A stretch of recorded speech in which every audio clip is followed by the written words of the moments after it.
Muraho neza nshuti bavandimwe bakunzi ba Nzuri Business Group Limited, bakunzi bacu by'umwihariko mwebwe mudahwema kudukurikirana kuri channel yacu ya Nzuri Market, aho tubagezaho umunsi ku wundi imitungo itimukanwa, amazu, ibibanza bigurishwa cyangwa se bikodeshwa.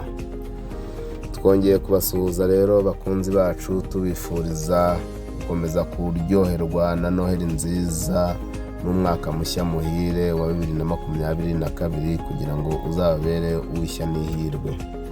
Turabasuhuje rero aho muri hose ku isi hirya no hino, kandi tubararikira gukomeza gukanda subscribe, mukora na share kuri iyi channel kugira ngo mujye mukomeza kwibonera ibyiza tubagezaho 5 kuri 5. Nkuko mubimenyereye rero, iyi ni Nzuri Business Group Limited, company yanyu ibagezaho imitungo itimukanwa igurishwa cyangwa ikodeshwa. Company yanyu ibasha kubamanagingira amazu yanyu, imitungo yanyu, ikabaha umusaruro mu buryo bushimishije. Company kandi ibasha kububakira, ikanabakorera ibishushanyo by'amazu cyangwa se za plan. Muri aka kanya rero tugiye kubagezaho cyangwa se turi kubereka inzu nziza cyane igurishwa kandi amafaranga makeya. Inzu nziza iri Kicukiro ahazwi nk'Igahanga, ahantu heza muri quartier nziza cyane nkuko muri kubibona ku mashusho. Ni inzu yubatse muri quartier y'ama etage, kuko nayo mu by'ukuri yubatse mu buryo bwa etage, nubwo igice cyo hasi aricyo kirangiye, gikoze kirarangiye kuko banagituyemo. Igisigaye ni ukubona ubushobozi ugashyiraho ikindi gice hejuru, nacyo kikaba cyabasha guturwamo n'undi muntu. Iyi nzu rero muri kubona hasi ihafite ibyumba bitatu byiza kandi binini, hamwe n'amatuwarete 2 n'amadushe yayo birumvikana, salo nini cyane na saramanje ndetse na cuisine nziza cyane yo mu nzu. Ifite kandi stock y'iyo cuisine, ikagiraho n'ikindi cyumba. Iyi nzu rero nkuko muri kubibona iri muri quartier nziza y'ama etage. Murabona hejuru naho harameneye, hari amakaro, ushobora no kuhatera imitako ukajya uhiyicarira mu gihe utarahubaka. Ikindi kandi ifite ahandi hantu hasakaye hanze, ushobora guparika imodoka cyangwa se ukahatera intebe ukahicara.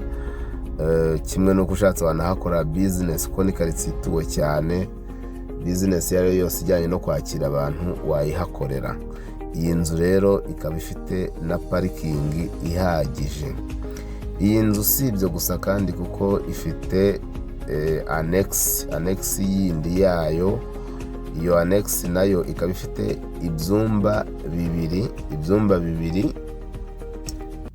bibiri na salon, ikagira na toilette. Ni annex nziza nayo iri moderne, irimo n'amakaro, kuyo ushatse wayikodeshwayo cyangwa ukabihuriza hamwe n'iyo nzu. Ni inzu nziza rero iri mu kibanza cyiza kiringaniye, kandi ushobora no gushyiraho indi nzu hejuru kuko irameneye dare. Igisigaye no guhita ukomeza ugasakara. Kandi ni inzu ifite isuku nkuko mubibona, ahantu hose ni amakaro, ahatari amakaro hari beto. Mbese inzu rero tutabicishije amatsiko, igiciro cyayo ni $45,000 z'amanyarwanda zonyine, cyangwa se $45,000 z'amadolari. Kandi ayo mafaranga ari negociable, $45,000 negociable. Mwaduhamagara kuri 0748486797 cyangwa se 0782301223. Si ibyo gusa kandi, mwadusanga aho dukorera hano ku Muhima kuri Yamaha, ugeze muri Feruje ku nzu ya etage y'amatafari yanditseho Shema House. Nimukomeze mukande subscribe kuri iyi channel, cyangwa mudusure kuri Instagram, Facebook page, Twitter, hose twitwa Nzuri Market. Mwana dusura kuri website yacu www.nzuri.rw.